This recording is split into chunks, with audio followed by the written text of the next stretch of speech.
is the whole human being and Yeah. approaching the whole human being. Yeah. Now, I Well, look at you let's for, not get into it quite yet. right? Don't- um, so I've decided to, that I really want to focus a lot on you and your journey. And then the book will kind of come into the journey further in as you sort of start learning some of the techniques yourself that you applied. Okay? That sounds great. That's Okay. great. So I'm going to welcome you and you say some version of thank you and we'll be off and running. Okay? Can you hear me well enough? I can. Are you able to make it any louder or not? Is that better? Let's see. Say something again. Hello? Is that better? Yeah, that's good. Of course, you're leaning forward a little bit and that puts you closer to the mic. Let's do this. How's that? Yeah, that's good. Okay. Okay. Anne Boudreau, try it again. It's Boudreau, right? Yeah. Boudreau. Yeah, I don't know why it came out wrong. Anne Boudreau, welcome to Shrink Wrap Radio. Thank you. I'm so excited to be here today. Thank you for having me. Well, I'm really glad to have you. And by the way, congratulations on your book, A Human Mosaic, Renew and Develop Self-Worth. Heal, renew, and develop self-worth. I left an important word out there. And uh, I want to get into your life and how this book came about and so on, and really start way back, and then we'll kind of pick up on the book a little further along. So, so let's start somewhere. As a little girl in your book, you start talking about how you were as a little girl, and already somebody who is very conscious, I would say. Yes, yes. Oh, most definitely. Starting, I remember when I was 3 and 4, I have very vivid memories of living in Santiago and things that I did and what I saw and what I perceived. I was always a very introspective, philosophical thinker, although of course, I didn't realize it back then. But in the back of my mind, I was absorbing all the tension and the irascible tempers around me and, some of the lies and betrayals. And of course, when you're that age, you are basically taking everything in and it's forming who you become and who you are. So And Santiago, Chile is where your story starts. yes, that's where And I was born. yeah, and why were you down there? Is that where you were born? My father was a global executive. They had lived already in Cuba. They had lived in Puerto Rico, several other countries, Belgium before that. And he just, as he was working his way up the corporate ladder with that, at that time it was Ford Motor Company. And he was managing all of Ford Motor Company for Chile and some of the South American countries. Uh-huh. So both my brothers and I were born there. And in fact, Spanish was my first language. I spoke Interesting. Yeah, Spanish and English dually at the same time, which is wonderful for a child to learn. sure. Sure. And you said something about the lies and what that you were absorbing around you, that evidently it wasn't an idyllic childhood in some ways. No, and very few of us do have an idyllic childhood, Yeah, but if you dig down, you're yeah, right. yeah, very few of us do. But the issue is um, how you absorb it, how it affects your character, your persona, your inner sense of who you are. Some of us are more callous or maybe less susceptible to their environmental issues than others. But when you're young, you're open to everything because that's your learning template, is what you see, your interactions with others. And Sure. so as a young child, there was a lot of roller coasters, a lot of drama in our family. My father traveled extensively, and my mother was extremely fragile. She did not have good role models either for her upbringing, and so she suffered frequently from panic attacks and also depression, and she had 3 or 4 nervous breakdowns based on things that happened while we were living there. What did you make of that as a little girl, do you think? I didn't quite understand it. I understood my mother's trauma, and it upset me terribly. I didn't know why. I didn't know that it was based on my father's infidelity.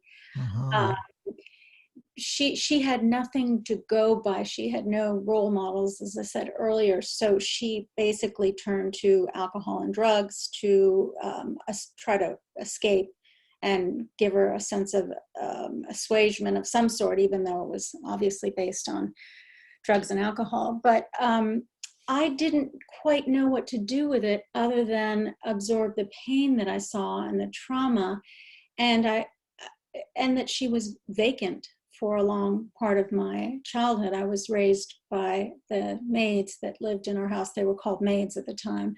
And they were not warm and loving and tender. They were busy rushing me around and, getting me to do this and forcing me to eat. And so Interesting, because in the movies that the substitute mother is usually portrayed as a very warm person, yeah, and but that was not your experience.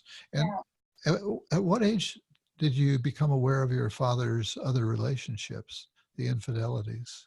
Well, quite young, but I didn't designate or distinguish whether it was necessarily good or bad. But we went to a play at one point, and my father invited this woman, Suzanne, and who was one of my mother's dearest friends. And during the movie theater, they were holding the play, they were holding hands and such. And when I went home and told my mother about the play, and I said excitedly, "Oh, guess who met us there? Guess who met us there? Suzanne." And my mother was like, "What was she doing there?" And that's when I realized, when she just lost it and became absolutely traumatized, that this was not right. It was wrong. And so my initial template, I guess, of reality was bad. Everything seemed bad. Everything was traumatic. Everything was yelling and screaming and breaking and crying. And, it really, and because I was hypersensitive, and still am throughout my life, I've been very sensitive to others' emotions, an empath is what they call them. But I really suffered. And then my younger brother was born.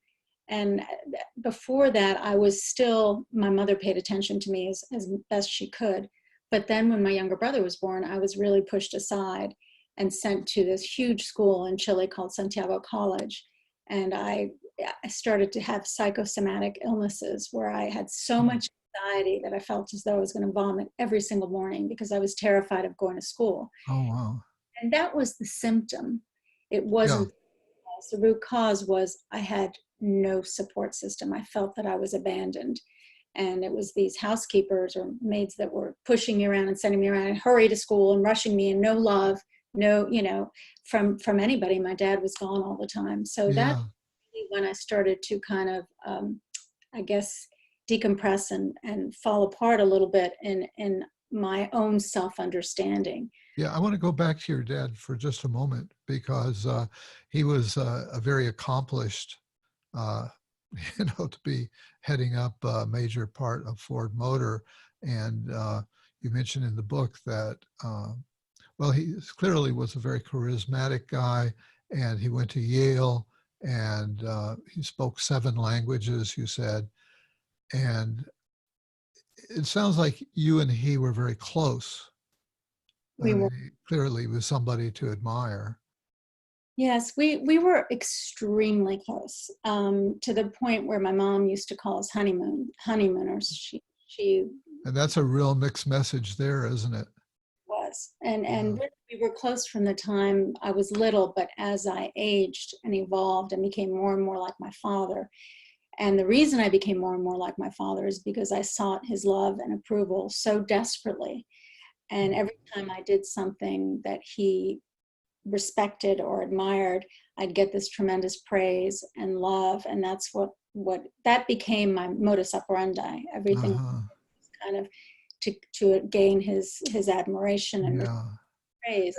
And yet it was a mixed bag, because you craved his love and attention so much and wanted to model yourself on him, but at the same time you knew that that it was hurting your mother, Yes. Yeah. and that you were maybe put in the position of the bearer of secrets, and It was so very tough to reconcile as a young child. yeah. Because my father seemed to be always the good guy, the Uh-huh. come in and rescue, and taught us how to ski when I couldn't even walk, and taught me how to swim with myself on his back. And he just always seemed like the guy that had it all together. And Yeah, so people tended to gravitate towards him, and especially sure. he was extremely charming and had these huge blue eyes, and he seemed to captivate every woman that walked into a room. And so as a young child, you see it and you kind of understand it, but it's hard to reconcile your love for someone like that when you see how much they've hurt someone else you love deeply. But I couldn't relate to my mom back then because she was so focused on her own mental health and Yeah, mental illness that she was affectionate and loving as much as she could at the time. But yeah. No, go developed keep. Yeah. very dichotomous um, Uh-huh. inner world where I call it a split screen scenario almost. I'm operating externally, and Yes. internally I'm this frightened, fearful of rejection and abandonment little girl who didn't trust anyone. And so I had this duality inside of me that was unlike some people who were able to suppress it and supplant it by doing other things. I wasn't able to do that. So I was always churning on these multiple levels of anxiety, Yeah. And fear, internalizing it, and with somatic symptoms. very much so. I Yeah. was all the time. To this day, it's interesting when, although I healed myself through my own practices, but to this day, whenever I start to feel sick or anxious or anything, I experience it in my gut, in my stomach. Yeah. And it's almost instinctive, Right. intuitive voice still Right. exists as something doesn't feel right. Yeah. Something's not right. Now, as if all of this weren't enough, at some point in school, was it in high school that you experienced uh, some different sort of trauma that Yes. I really became a major uh, hurting point in your life? Yeah, or maybe an emotional blockage, Okay. from evolving further. Well, the biggest thing when I was little was I also overdosed on baby aspirin, and that was extremely traumatic. And I had lots and lots of nightmares over that. I thought that it was candy, and I was rushed to the hospital, and the doctor put a huge tube inside of me to get me to throw up. So that really also exacerbated my already, very fragile. Yeah. Boy, I'll say. But then my father got a promotion with a different company. We moved to New York for a little while, and then we moved to Akron, Ohio.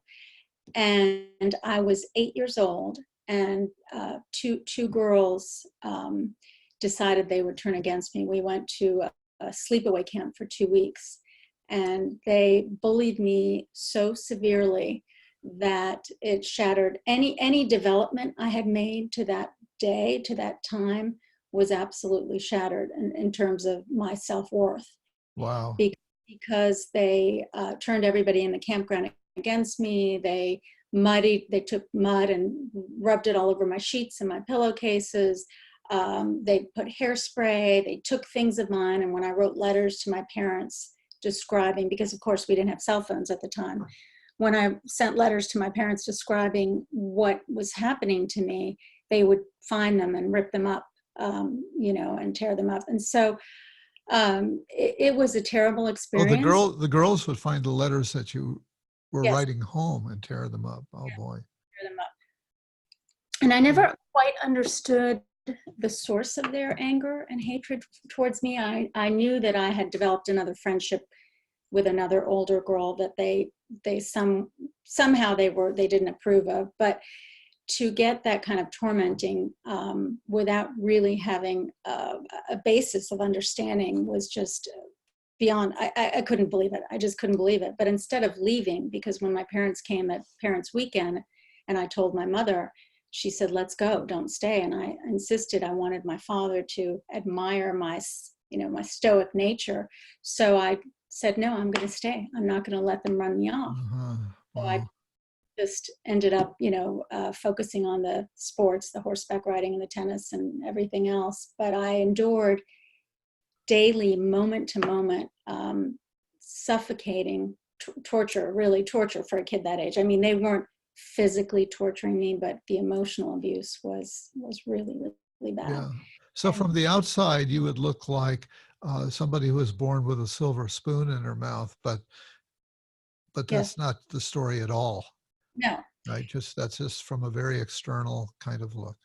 And all my life, people have thought I have it all, so to speak. But as we know, that the real person is inside. It's inside of you. It's not what you look like or what you wear or any materialistic assets that you have. But Yeah. what was, and this is really what set me into a different direction. What happened was it wasn't addressed by any adult, and so it went completely. It went aside. My mom said, "You'll get over it. You'll get through it." And my dad didn't deal with it at all. But so it was really pushed aside. And I had to then go on back to school and endure more bullying. And they turned all the kids against me at school. I did develop one or two friendships, but it was constantly them looking at me, laughing at me, ridiculing me. Mm. And it was a very, very, very, very hard time in my life. And I really just exploded internally. Now, somewhere in there, you were sent to a variety of therapists, right? That was much, much later in life. Much later. Oh, yeah. Yeah. Was that No, after you left home? After you yeah. were on your own? Yes. I never had any therapy whatsoever. None whatsoever. I mean, I wanted to be a therapist. I wanted to be a psychotherapist like you when I was a young child. But, that was subsumed by my fear and terror and low self-worth.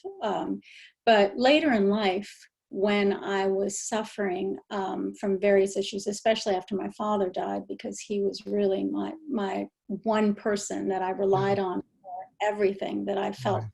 loved me unconditionally. The only person in my life that I felt loved me unconditionally. I sought therapy, but it wasn't. I met with a few different therapists, but I couldn't find the right chemistry because, as you well know, a great relationship between a therapist and their client is one where there's trust and there's respect and mutual respect. And I always felt that I knew what they were going to ask because I'd studied so much psychology in college and I'd read so much. And I always felt that I knew what question they were going to ask before they even asked it. So Well, I never. you even said that you had one who fell asleep Oh, several times. that was incredible. I was working for a huge company. I was the director of corporate communications worldwide, and I was going through a divorce. And I really was going through a hard time because I married a very unstable man who had bipolar. And so my boss sent me to this Emory-trained, world-renowned expert. And evidently, my issues were not of interest to him because as I was explaining what I was going through, he nodded off. He actually fell asleep. And I said to him, Dr. So-and-so, are you falling asleep? And he woke up, he's like, no. And then he felt the need to tell me that my issues were so benign compared to working with pedophiles and, people who were Wow. really psychotic and schizophrenic. And so I walked out of there, and of course he was trying to schedule the next meeting, and I said, and it was $300, which at the time was a lot of money for a young businesswoman in her 20s. And so I left there with my tail between my legs and thought, that's it, that's it. Yeah. Good for you. Wow. And so I just want to highlight here that you went on in your father's footsteps in a way, right? To become a very successful corporate type person. Yes, I did. I rose in business very quickly. Um, Mhm. I had a very strong writing background from college and a strong communications background. And I Yeah. from one job up the corporate ladder. And at that point, Atlanta was growing tremendously and quickly. So there were a lot of jobs and each position was bigger than the last. And I focused my life externally. Everything about me was focused externally, the jobs, how much money I was making, how I looked, the people with whom I was interfacing, nothing about nurturing the inside of me. So it was all about the next. And I always suffered this, as I said, duality between being successful on the outside and having quite a bit of money for a young woman and being really lonely and emotionally stifled internally. And it was really painful for me. So I found ways to escape, but it was always there, brimming, trying to come up to the surface every time something happened to me that, caused me to feel vulnerable. So I'm wondering at what point or how it flipped, and I was struck that it seemed like Carl Rogers on Becoming a Person and Carl Jung's Memories, Dreams, and Reflections, you mentioned those as pivotal.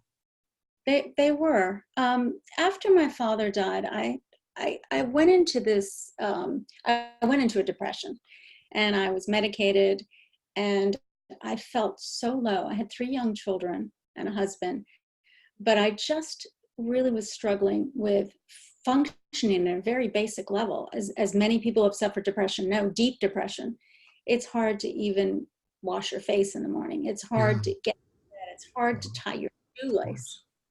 And because the pain and the wounds and the trauma weighing on you kind of blacken you to the world, and you live with this heavy weight inside your brain that is just makes you so edgy and so numb. So one day I realized that I really couldn't go on this way, that I was not in my life. I was not present to my life. And so I'd studied a lot of Carl Rogers, Carl Jung, Maslow, Erik Erikson in college, and I'd studied a lot of philosophers. And especially the existentialists, I loved the most. Yeah, me too. And I read a lot of Kierkegaard, and I knew enough, about it to understand that philosophically and psychologically, you have to somewhat heal yourself. I mean, and Rogers said this. He was the first to really believe that patients, or clients as he called them, had the capacity to heal themselves. And it wasn't until then that in psychoanalysis and psychology and psychotherapy was recognized, because it was always before trying to bring out the subconscious and go back to what happened. But I realized that the only way to heal was to heal myself, that I didn't really have a relationship with a therapist that I felt was productive. So I went back to Carl Rogers in particular, who talks so much about trust, and also Erik Erikson, and realized that fundamentally I grew up with no self-trust because I was never able to trust anyone in my early learning environment. And that is hugely critical, especially today when we see this huge surge, 60% surge in suicides and bigotry, bullying, all the negativity today. Yeah. We have to somehow find a way to cope. And I realized that the only person who could heal myself was myself. And so I started to do an inordinate amount of research. And I remembered my loved Leo Tolstoy, who I wrote my thesis on in college. He went through a huge period like that, where he went through a conversion and reached a point of depression, where he did this intensive self-analysis and also buried himself in readings. And I decided to do the same thing. And I thought, I'm going to figure it out. And so I went on this journey, and it was really intense. Yeah, this sort of really leads us into your book, because your book, I wanted to start with your life, and I'm really glad that you were willing to share all of this, to establish your credentials to write a self-help book. There's so many self-help books out there. And, one part of me wonders, why do people keep writing self-help books? How do you must have a voice in you somewhere that says, well, there are hundreds of thousands of self-help books out there already. Why should I write another one? Yes. And I'm assuming that must have crossed your mind somewhere. Absolutely. In fact, I met with the manager of my local Barnes & Noble, and I was, in the process, the early phases of my writing and research and interviewing. And I said, I'm writing this book. This is what I'm writing about. What do you think? Is it just going to be futile in the end because there's so many? And he said, Anne, if you took every fitness book, cookbook, health, spiritual book, self-help book, and tore it apart into a million pieces and pasted it back together in a random fashion, people would still buy it because they're always hungry for ways to satiate themselves, improve themselves, do something new and different to create a spark within themselves.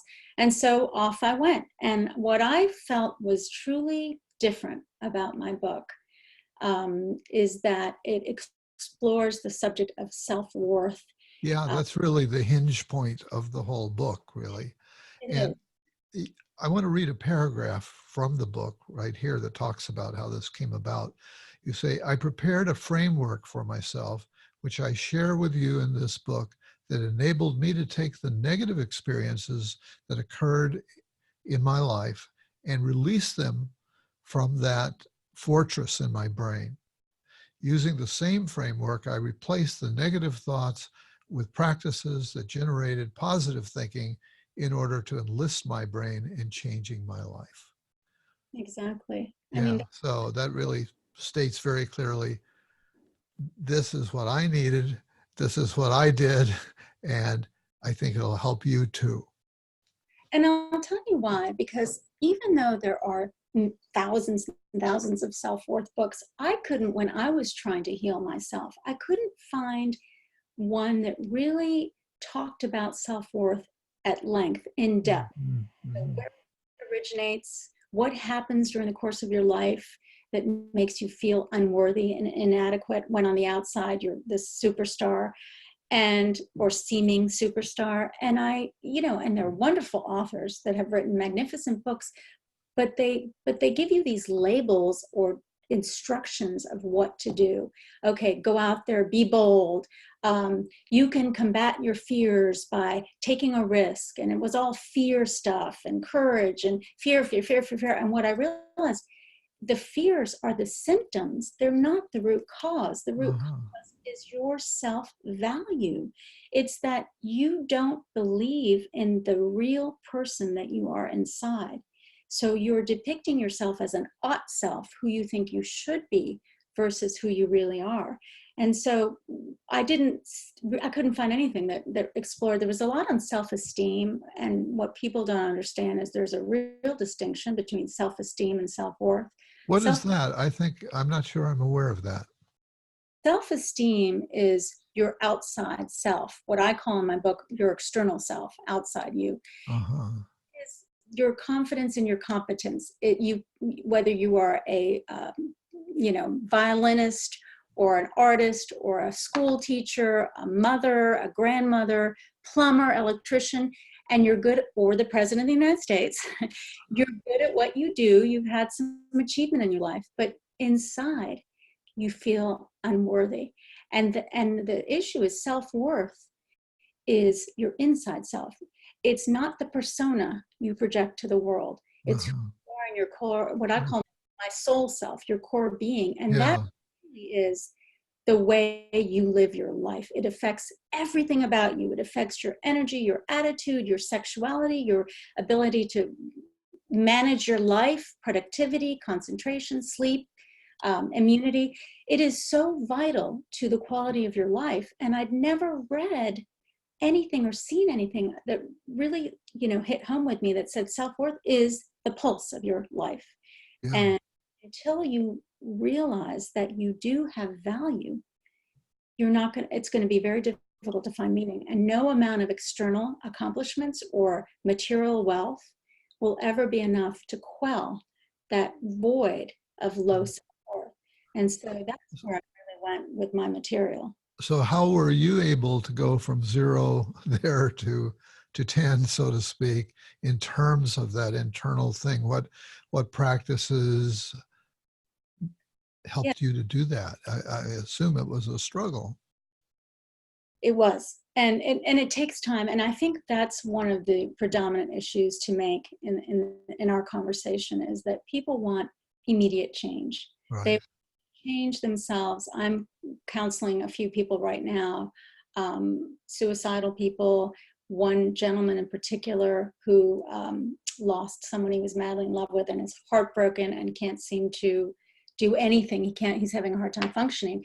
And the issue is they're looking outside of themselves for their own salvation, so to speak. Mm-hmm. But we really have to turn inwardly, and most people don't necessarily want to do that. But I know from my research that the only way to create sustainable change for yourself in your thoughts and behavior is it has to come from something within. It cannot be forced upon you by someone else. It can't be something you think you should do. For instance, losing weight. Everybody wants to lose, I want to lose 20 pounds, or I want to exercise. That's the most commonly heard, transformative behavioral change that people want to make. Yeah. But the reason people are not successful is because they are doing it for the wrong reasons. And so you have to really dig down deep and think, who am I really? Who do I want to be? And one of the interviews that I had, Dr. Richard Boyatzis, which was so inspiring to me, was that we try to do things because we think we should. And that doesn't lead to sustainable change. When you intellectualize a problem, you're spending too much time trying to be rational about it.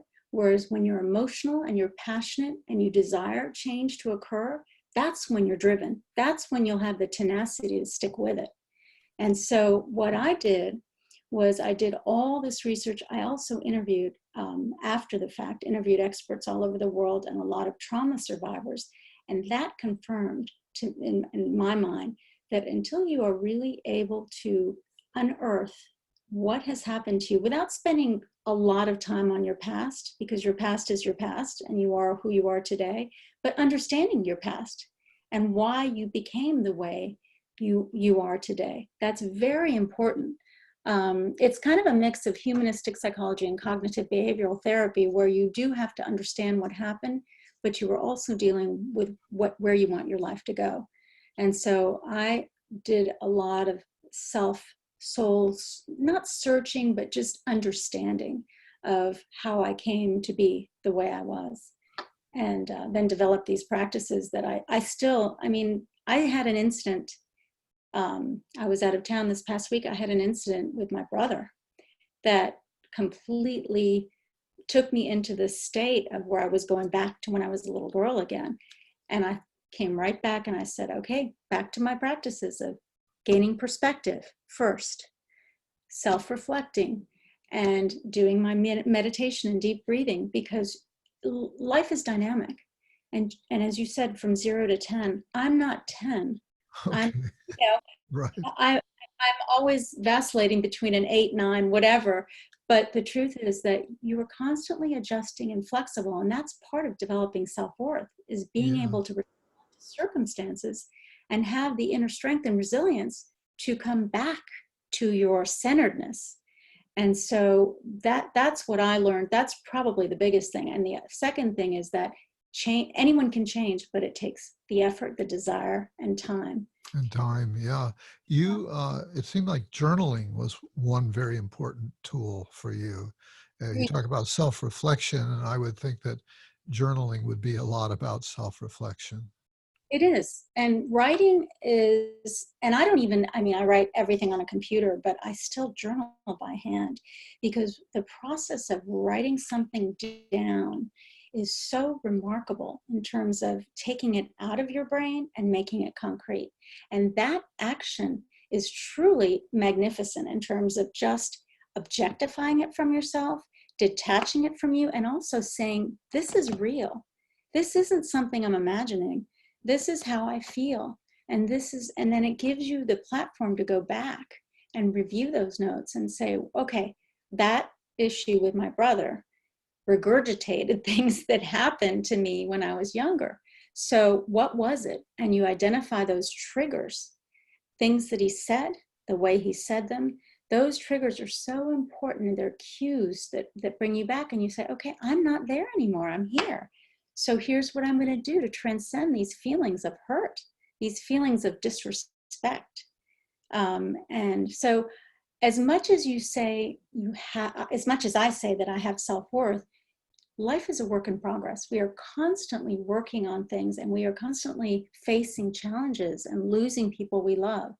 So it is a dynamic flow. Yeah. It's, oh, you achieve self-worth and all of a sudden you're this, Teflon person. That's not it. Right. I'm so It glad to hear you say that. And I've sort of inwardly cringed when I said 0 to 10. It's just how it came out. But I totally believe that, just as you're saying, that life is a process, and I tend to be distrustful of anybody who presents themselves as a finished work. there's no such thing. And Yeah. nor do you want it to be. Because, as you've heard over and over, life is a journey, not a destination. But it is a journey. And through neuroplasticity, which you've talked about often in your podcast, I use that in my book as a scientific basis, because people say, I can't change, I've tried. No, you can change. But you have to repeat those practices over and over for a certain amount of time. So you create the new neural pathways and the synapses that basically create behavior. And it's possible for anyone to change, which is so illuminating, when you think about it. People who have lived their entire lives with self-doubt and low self-regard or low self-respect can, at any age in their life, they can regain that by just self-understanding and self-acceptance. Yeah. And you talk about the neuroplasticity, and is part of your practice involve affirmations, Does putting in new, new input? positive self-talk really works, just like athletes I talk about in my book. Athletes are constantly, and any performers, ballerinas, singers, anyone that has to be on stage or perform at a high level, peak level, they talk to themselves because they motivate themselves. And Mhm. I mean, I'm constantly saying, okay, how do you want to address this issue? It's not what you wanted to hear or see, but how do you want to feel about it? How do you want to process it? And that self-talk, and you say you have the ability to deal with anything that life throws at you.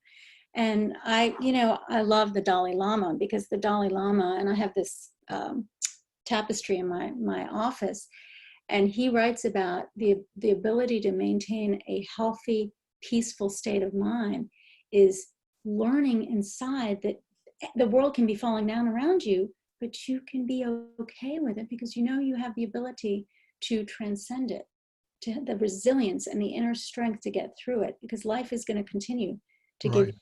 challenges. Yeah. And positive self-talk, I mean, understanding triggers is one of the foremost important things. And that, Yeah. I wanted to go back to that.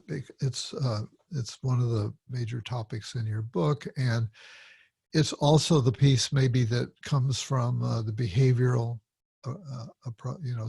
cognitive behavioral therapy and so on, I think, is too. And it's an interesting, for me, an interesting meeting place between meditation and it's about noticing, right? It's about becoming aware of the triggers and being alert enough to notice them. yes, and that takes practice, Yeah. just like meditation, and a lot of deep breathing exercises. It takes practice to finally feel calm when you're dealing with certain triggers. For example, Right. a trigger was criticism, because I was bullied. And so whenever I received some form of criticism, even if it wasn't real criticism, it was kind of just a reaction, like you really shouldn't have done that way or something, an opposite opinion, let's say, from mine, I perceived it as criticism. And then even deeper, it was rejection. So the criticism was on the outside, but deep within me, I was thinking, I'm being rejected again. And I Again. deserve it. And I get into this, amygdala part of my brain where I cortisol rising, and I try to flee. But what happens when you find, and that this relates to journaling too, because it's very important to write down and acknowledge the triggers or the cues in your life. that send you into this whirlwind kind of area of your brain and your mind, where you're very emotional and not able to control or manage your feelings. And so I would write down what the triggers were. Okay, so fear of rejection, distrust, insecurity about certain things, lack of acceptance, whatever they are for you. So the triggers would be criticism, anger from someone else, a song, for instance, something you eat. It can be anything, a photograph. If it sends you into a state of feeling overwhelmed and fearful, then you know that trigger has a lot of power over you. And the key is to start recognizing and observing it. And what I call in my book, catch it before it falls, meaning observe it, witness it, comprehend it, and then flow past it. And so don't allow it to change your mindset or your attitude. Just observe it, let it flow through you. And the more you practice that, the less that trigger will have power over you. And I'm telling you, there are a lot of triggers in this world. I had so many.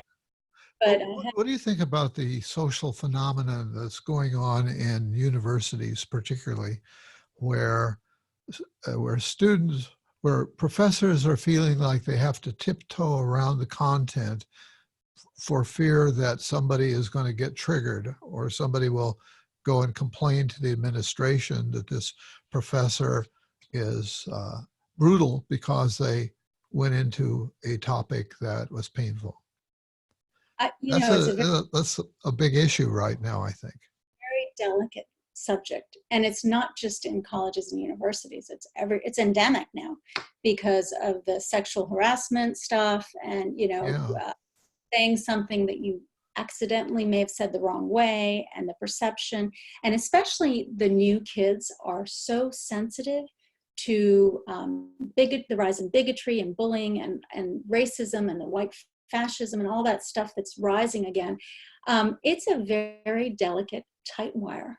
And I think that there has to be an understanding. The professor has to know its audience. Just like when you give a speech, you really want to know what do they want to derive out of this speech. A professor needs to know that he's got kids from extremely diverse backgrounds, and he or she has to be very sensitive to the needs of today, because otherwise her material is not going to be valid. It's not going to be relevant. And so there are a lot of topics. My daughter's taking a subject right now at college that they stream all over the world. So they have people from New Zealand to Japan, everywhere. They're bringing in, you talk about manifold perspectives. And her professor challenges them. It says, well, what if you were Black? How do you feel about a white person? Does it matter? And he comes up with these really controversial, but he has faith in his students that they're not going to get hysterical or violent, that they'll be able to discuss it in a mature, reasonable manner. And I think teaching kids how to understand what's going on in the world today and not take everything so personally is very important to dialogue. It's very important to growth, because the minute you internalize something and take it personally, it loses its meaning. It loses its applicability. Now it's about you and not about the subject itself. I think that teachers, professors, in any coaches, parents in particular, have to be more sensitive to the new age that we're living in, which is riddled with negativity and bullying, and there's so much stuff going on, and you've got to be sensitive to it. I think you're right. I think some of the professors, and I've been a professor, right, and maybe have become a bit rigid, stuck in an older version of the culture where a lot of stuff was under wraps, and people didn't talk about it, and so people weren't as sensitive because maybe the culture was more closed down, actually. Well, and you look at the cultural explosion of just sexual changing, Yeah. the transgender identity issues, and the all that's happening in the community, LGBTQ, et cetera, community has grown to a prominence now in society. And there are kids that don't want to be gender, they want to be gender neutral. And that's difficult for some of the professors who have been in the mindset of addressing he, she, him, her. Yeah. Yeah. Really. Really more sophisticated in their thinking and broad-minded, because this is something that was always there. It's just now it's gaining a platform. But Mhm. these people existed. I mean, they existed when Plato and Socrates were around, before Christ, BC, before the Common Era. This existed. It's just now that people are able to feel safe to some degree, to open up about it. And Taking 2,000 years. always has been around, but Uh-huh. now people feel like they have a voice box, that they're able to talk about it, and they demand respect. So Yeah. I think, Back to your book, another thing that you highlight is the importance of committing to transformation. And that, how does one learn to commit, I guess is the question. well, and it goes back to, do you truly want to change? And my message is, it's interesting. I thought my book was going to take off, and to some degree, I mean, I've had favorable reviews, people, but it does require people to do something they typically don't want to do. They're willing to work at their jobs 12, 15 hours a day, whatever it is, work as a parent, wash their cars, clean their houses, take care of their bank account. But when it comes to their own self-nurturing and self-care, they're not willing to put in the work, which to me is so astounding, because you have one life. I mean, even if you believe in reincarnation, you only have one life in this form. And so this is your chance to really be the best you can be, self-actualize. But it takes work. And anything that takes work, people tend to run away from, particularly when it comes to their own fears and insecurities and their lack of feeling lovable or worthy or being accepted. And so when you commit, when you decide to commit, and I give the example of Viktor Frankl, because he is such a great example of someone who survived the most atrocious, unthinkable of circumstances, because he decided in his mind he was going to survive by telling himself that he still had love to look forward to, that his wife was out there still, even though she wasn't. She had been killed by the Nazis. He willed himself to think about something higher, a higher plane. And so Mhm. he survived that situation. And so it shows the power of the mind, that if you are passionate and driven to do something, you can do it. But you've got to put time into it. Yeah. Time, because your brain needs time to create those new neural pathways. It's just like when you learn how to ride a bicycle or speak a language. It takes a period of time to change those neural pathways and create new cycles, new patterns of thinking. And people don't want to do that. So that was one of the things that held me back from finishing my book. Was it's like, I'm asking too much. But the truth Mm. is more important than feeling internally fulfilled. There's nothing more important than having holistic health, mental, emotional, physical, spiritual. What else matters? Because you can't truly love and you can't truly live if you're not feeling worthwhile inside. You're always second guessing. You're always Yeah. looking for an answer, a brighter star, or a better person to come in and make you feel better. And the truth is, it's not going to happen. It's like waiting for Godot. It's never going to happen until you make it happen. What I'm realizing is, as I hear you speaking here, is you've become an inspirational coach, right? A life coach.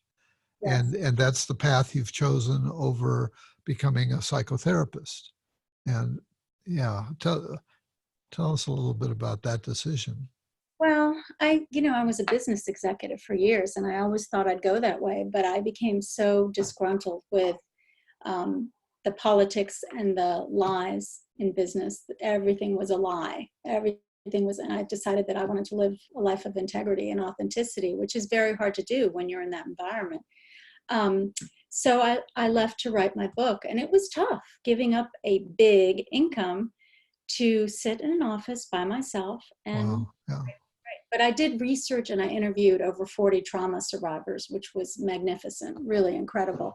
But the world is in such desperate straits right now that my mission is to create a movement of self-worth, so that people, because it really starts with each person at a time, that if you learn to believe in who you are and trust who you are, you won't resent other people. You won't have the jealousy or the spite or the anger that you hear out in the world right now. The bullying on social media, it's so caustic. And Mm-hmm. when you love yourself and really respect yourself, you don't need that external affirmation. You've got it with you. And I say in my book, I talk about it, you being your own best friend, or as Emerson says, the definition of heroism is really being your own hero. And that is true, because people will let you down in your life. It's just going to happen. People do things, and they have mistakes, and they say things to you that will try to hurt you. But if you are okay with yourself, you can transcend that. And so, going back to your original question, I think that it's so important to learn in this world today to feel that your life matters. And my mission is to help people believe in themselves.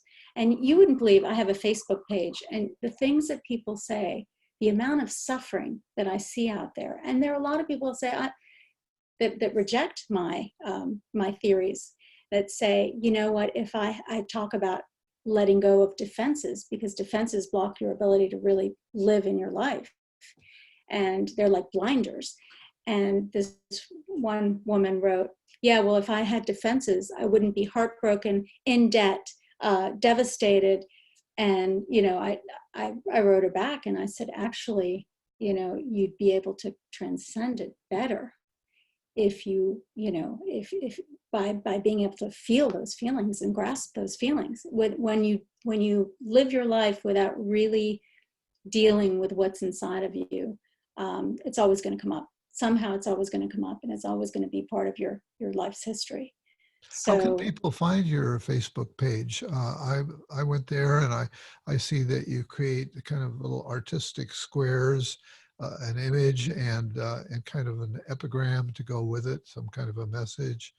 And yeah. are these messages that come from your own insides, or are they quotes from other places? No, Or most both? of them I write from scratch every day. And I love it, because it combines my creativity with my love of healing, of helping people heal. Because the difference between me and a psychotherapist, and I've interviewed a lot of psychotherapists for my book, is that some people haven't suffered. Some people come from a perspective where they're dealing with someone, or trying to help direct them, where they haven't been through it themselves. And so Mhm. what I bring is a real palpable factor of empathy and understanding and vulnerability. And I think that really goes a long way, Yeah, that people trust people who they know have suffered, or who they know have walked that road and have come out the other side successfully, or in one piece, so to speak. yeah, And so I think that's what maybe differentiates me from others. And right now we need some healing agents in the world. So that's I for sure. Yeah, post these pieces that I hope, yeah, you know, give people some inspiration, motivation, aspiration to lead a more fulfilling life. yeah. And so I write those from scratch. And my Facebook page, I have two, but my author page is Anne Boudreau, author. So that can be found there. And then I have a website, anneoboudreau.com, where people can go to and interface with me. And I'm very open to comments. And I'd love to hear from people, especially people who are having issues within themselves, and having dialogue. It's so important to have that connectivity right now. Yeah, yeah. Um, I think to kind of wrap things up, I want people to have an experience of your writing. And so I wonder if you could read the epilogue that you wrote in the book, and that will kind of be our, because I think you've already done such a great close and everything that you just said. I was tempted to not have you read it and just say, this is perfect, we should wrap it up right here. But I'm still interested in exposing people to your writing. I would love to. Thank you for asking, by the way. So, and just an aside, I named my book A Human Mosaic because it's reflective of how we are energy that is changing constantly throughout our life. And when we are growing and evolving in a healthy and positive direction, eventually we become a fully formed human mosaic, still energy changing and dynamic, but that is who we are. We're bits and pieces of all of our composite of experiences. So that's one of the questions I had that I didn't ask. What's how you came up with that title? That's great. My epilogue.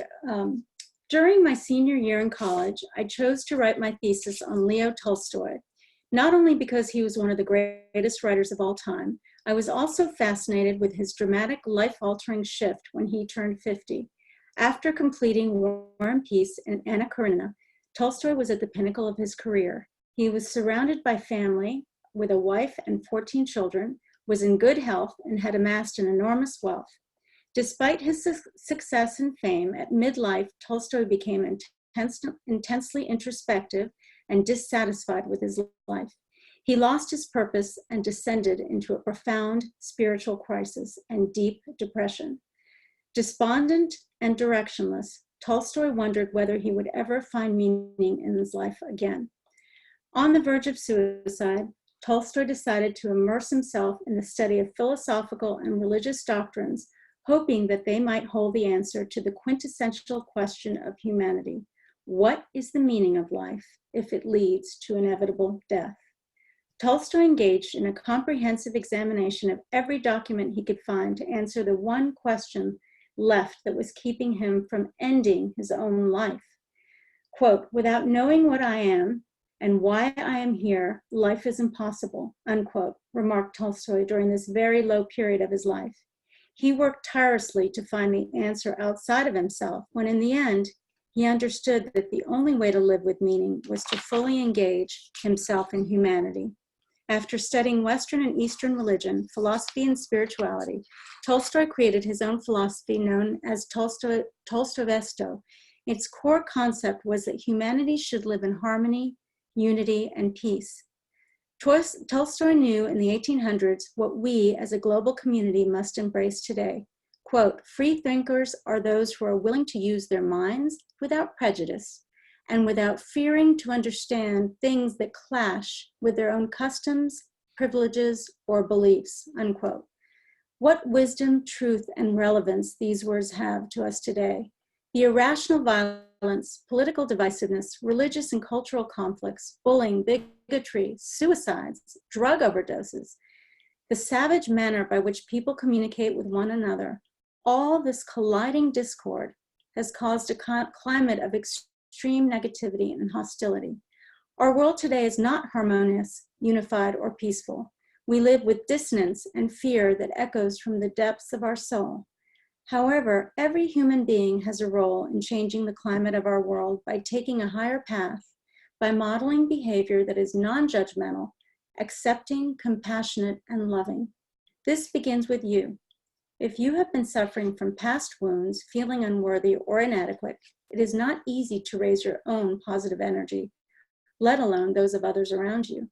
During our lives, we are challenged with surviving difficult times, then trying to recover and restore ourselves. Our life is not a linear path of least resistance, but one filled with peaks and valleys, twists and turns, highs and lows, stops and starts.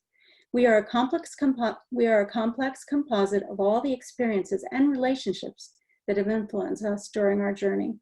Each event and interaction we experience contributes to the colorful, multifaceted, and brilliant mosaic that is our life.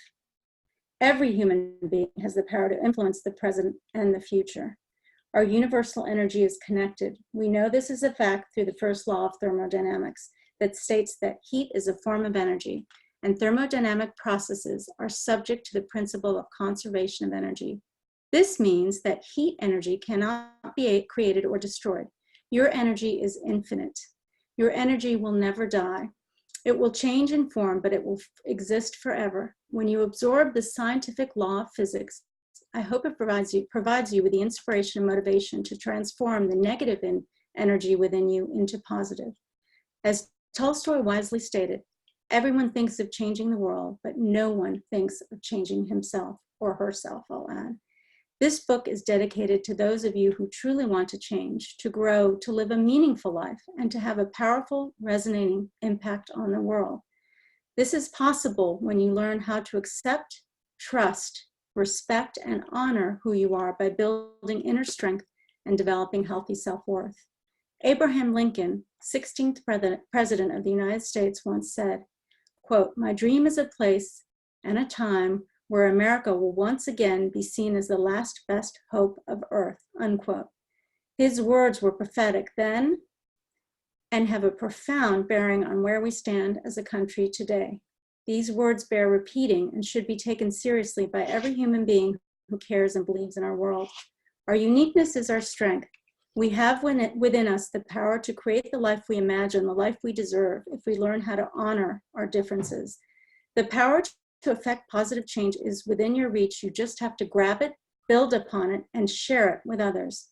Think of the wonderful energy that will be released into the universe by valuing who you are and being a force of optimism and compassion for yourself and for others in the world. You matter and your life is miraculous. Always believe that you are meant to live with joy in your heart and equanimity in your soul. You are an illuminated, multifaceted, and uniquely magnificent mosaic. And that is the end. Wow. Well, Anne Boudreau, you've been inspiring and delightful and challenging, and I want to thank you for being my guest today on Shrink Rap Radio. Thank you so much, Dr. Dave, for having me. It was really, truly a privilege. Okay, I'm turning off the recorder. Somewhere here, somewhere. There it is. Well, I was a bit of an anomaly compared to your other guests.